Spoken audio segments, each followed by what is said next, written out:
trauma has become one of those broad psychological terms that is often thrown around but seldom truly understood. Even in the field of psychiatry, trauma has historically been a nebulous term with a wide range of symptoms and treatments.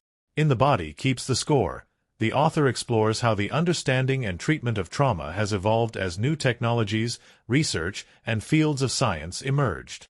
Trauma can stem from a one-time event or an ongoing experience, from abuse to a severe car accident to wartime combat, and can cause a lifetime of flashbacks, nightmares, isolation, insomnia, hypervigilance, and rage. Until just a few decades ago, there was no umbrella diagnosis for trauma. Instead, patients were wrongly diagnosed with depression, mood disorders, substance abuse, even schizophrenia. Incorrect diagnoses led to ineffective treatments and patients continued suffering. The effects of trauma live on not only in the emotional mind and the chemical makeup and circuitry of the brain, but also in the body's physiology. Traumatic experiences rewire the brain to cause people to be hypervigilant to threats. The slightest hint of a threat sends trauma sufferers into a fight-or-flight response, triggering stress hormones to flood their bodies and keep them in a state of hyperarousal long after the perceived threat is gone. Over time, hypervigilance and hyperarousal cause physical ailments and hamper trauma sufferers' ability to function emotionally and socially. Trauma's impact on the mind. Mentally and emotionally, trauma affects how survivors interact with people and the world around them. Trauma survivors experience isolation, unable to trust anyone after suffering pain and abuse at the hands of another person. Additionally, sufferers don't believe anyone could understand how they feel. Furthermore, they struggle to read people's emotions and intentions through their physical expressions because they're so consumed by their hypervigilance that they can't connect with other people. They see most people as threats, and they don't give off an open, welcoming vibe to invite others to approach them. Trauma survivors are often more haunted by shame at what they did or didn't do during the traumatic event, whether or not they could have rationally acted any differently than by the atrocity of their abuser's actions. Trauma survivors typically develop learned helplessness, a sense of powerlessness and resignation to their circumstances, after experiencing an inescapable trauma, such as a car accident, combat zone, or physical assault. Trauma survivors suffer from flashbacks, which can be triggered by almost anything, e.g. an image, sound, smell, or phrase that reminds the trauma survivor of their traumatic event, and bring on a bombardment of fragmented memories of their traumatic experience. It can happen anytime, anywhere, and you never know how long the flashback will last. Flashbacks keep survivors stuck in their traumatic event, so that they're never able to be fully engaged in the present. As a result, they typically go through life feeling numb. Trauma's impact on the brain.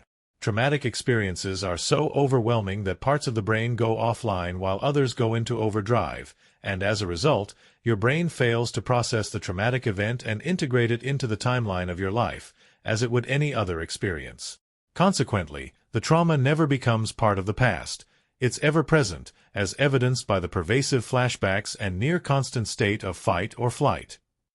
Brain scans reveal that when trauma survivors experience flashbacks, their brains react as if the actual trauma were happening in that moment. Your brain has three parts. The reptilian brain, which manages your most primitive functions such as breathing, eating, sleeping, and expelling waste. The limbic system, the mammalian brain, which manages emotions, looks out for danger, and helps you navigate social networks. The neocortex, the rational brain, which operates logic, language, creativity, empathy, and the ability to plan for the future and reflect on the past. Together, the reptilian brain and the limbic system, the two most primitive parts of your brain, make up the emotional brain. The emotional brain alerts you to danger and, if necessary, jump-starts your pre-programmed reactions, like the fight-or-flight response, before your rational brain weighs in to determine if the threat is really a threat, e.g. you might jump back at the sight of a snake, only to realize it's just a rope. However, trauma hinders the brain from accurately and effectively perceiving threats, so trauma survivors go through life constantly jumping in response to non-threats. Trauma's impact on the body. Your mind and body are inextricably connected. Emotions give you physical sensations, e.g. butterflies in your stomach, and are revealed in your facial expressions and body language. By the same token, Physical sensations impact your mood and emotions. A soft, warm breeze puts you at ease, while loud, clanging noises put you on edge. Trauma and flashbacks cause intense emotions and physical sensations that are so overwhelming that survivors cope by suppressing both their emotions and physical sensations. As a result, they become disconnected from their bodies, unable to identify and interpret their physical sensations, which makes it impossible to feel fully alive, take care of their bodies and minds, and effectively engage with other people. When you suppress or can't understand what your physical sensations are telling you, the body finds other ways to demand your attention. Many trauma survivors develop psychosomatic issues, physical ailments that have no physical cause, such as migraines, neck and back pain, fibromyalgia, asthma, digestive issues, irritable bowel syndrome, and chronic fatigue. Childhood sources of trauma. As a baby, since you're unable to care for yourself, you must rely on your caregivers to meet your most basic needs, from food and clothing to safety and comfort. Your attachment, how well your caregivers meet your needs, determines how well you'll take care of these needs for yourself later in life. Furthermore, the more responsive your caregivers are to you, the more responsive you'll be to others. Babies are wired to form an attachment to their caregivers, and the type of attachment a baby develops depends on how well her caregiver meets her needs. Secure attachment is when caregivers adequately and readily meet the baby's needs. This is the healthiest form of attachment. Securely attached babies grow to become resilient children and adults. Insecure attachment is when caregivers don't reliably meet a baby's needs. This creates some psychological issues, but although caregivers aren't attentive enough to meet all the baby's needs, their behavior is consistent enough that the baby learns what to expect and adapts in one of two ways. Avoidantly attached babies appear calm and unbothered, but have a consistently high heart rate that reveals a constant state of hyperarousal. These babies become adults who are not in touch with their feelings or others, and they can often be bullies. Anxiously or ambivalently attached babies cry and fuss constantly, apparently reasoning that this is the only way to get attention. Anxious babies become anxious children and adults, and tend to be the victims of bullying.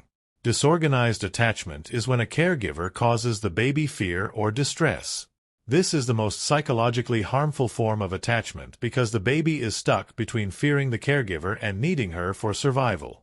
Children with disorganized attachment often become aggressive or disengaged and exhibit related physical symptoms, including increased heart rate, high stress hormone levels, and decreased immune system. As adults, they don't know who to trust, so they may be overly affectionate with strangers or distrusting of everyone. Attachment and childhood experiences shape your inner maps of the world. As an adult, your inner map determines what you consider normal and familiar, how you interpret situations, and how you engage with the people and world around you. Inner maps are generally consistent through life, but they can be changed, negatively by trauma or positively through profound experiences. Treatment approaches for the mind, brain, and body. Effective treatment must help trauma sufferers regain control of themselves and their thoughts, feelings, and body. Generally, this involves 4 steps. Learn how to be calm and focused. Find a way to stay calm in the face of sensations, images, sounds, smells associated with your trauma. Learn how to be present and engage with the people around you. Don't hide things from yourself, such as the ways you adapted in order to survive during and after your trauma. There are 3 general approaches to treatment: the top-down approach, medication, and the bottom-up approach. Top-down. Talk it out. The top-down approach involves talking, connecting with other people, and opening up about your traumatic memories and their present-day effects. Opening up about your trauma has several healing benefits. Talking about the trauma breaks the silence and isolation of keeping such a big, life-impacting secret. Acknowledging the trauma and the emotions it triggers relieves you from the immense energy required to suppress those emotions, and it allows you to manage the emotions more effectively. Opening up to other people creates an opportunity for you to feel heard and understood and to reconnect with your community. Talk therapy is inadequate as a sole form of treatment for trauma sufferers because revisiting their trauma often brings up overwhelming emotions that can re-traumatize them and increase their fixation. This is the reason that cognitive behavioral therapy, which aims to desensitize patients through repeatedly talking about the trauma, isn't an effective treatment method. Instead of becoming desensitized, trauma survivors need help integrating the traumatic memory into the timeline of their lives, placing it securely in the past, so they can fully accept that it's over. This still involves revisiting the memory, but first the patient must learn to cope with the reactions that the trauma will inevitably bring up to avoid becoming overwhelmed and enable her to complete the integration. Trauma survivors often struggle to articulate what happened to them and how it makes them feel because their brains didn't process the event as a coherent narrative but rather as a collection of fragmented sensations. To bridge this gap, there are several other ways for trauma sufferers to express themselves, including noticing physical sensations. Being aware of how your voice changes or where you feel tension in your body can lead you to notice the emotions behind those sensations. Engaging in art, music, and dance. These can be outlets for expressing your innermost feelings when you can't put them into words. These outlets can also help you connect with your feelings so that you can then write about them. Free writing. This exercise encourages stream-of-consciousness writing without stopping, rereading, or self-editing. Reading back through later often reveals surprising inner truths. The top-down approach includes talk therapy, mindful breathing, mindful self-awareness, trusting relationships, group activities, e.g. kickboxing, choral singing, dancing, bodywork, e.g. massage and Feldenkrais. Medication. Alter your brain chemistry. The medication approach involves using prescription drugs that inhibit trauma survivors' overactive internal alarm systems or affect the brain's chemistry in some other way to alleviate the symptoms of trauma. This approach goes hand in hand with the brain disease model, which views mental problems as disorders that could be treated with drugs to adjust brain chemistry. Although drugs can assist treatment by taming overwhelming emotions, there are several drawbacks to the rise of medications.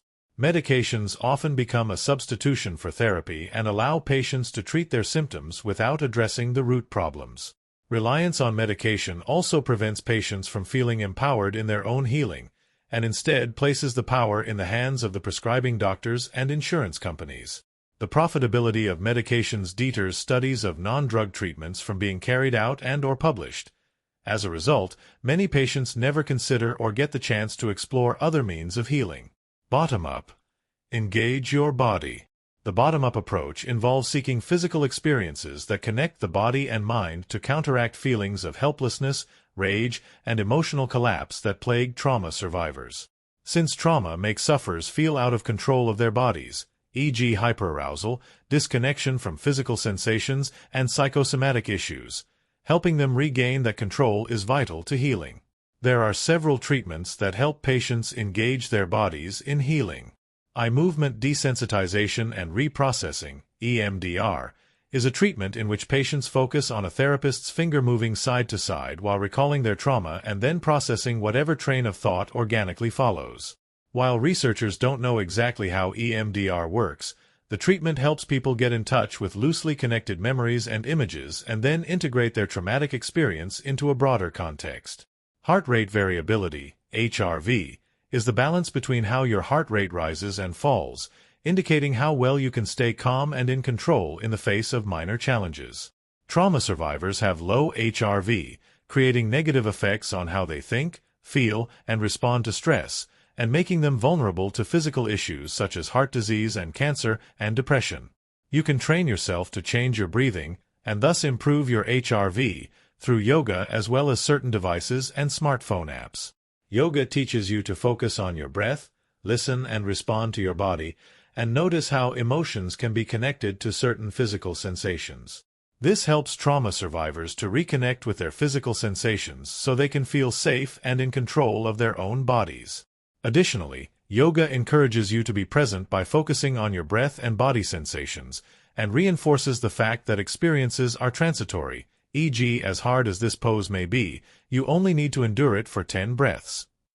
Psychomotor therapy uses body awareness and physical expressions as a key aspect of therapy, activating the right hemisphere of the brain, the same hemisphere where trauma is also largely imprinted. One form, called Peso-Boyden System Psychomotor, PBSP, therapy instructs a patient to physically recreate scenes of her childhood and trauma, and then essentially rewrite the story. This form of therapy doesn't eliminate or neutralize traumatic memories, but it does create a new experience, e.g. of being loved or protected, that helps to rewrite your inner maps. Neurofeedback aims to fix the circuitry in patients' brains by mirror back patients' brain waves in order to encourage certain frequencies and brain patterns while discouraging others. Different frequencies are associated with different mental and emotional states, e.g. foggy, creative, calm, relaxed, alert.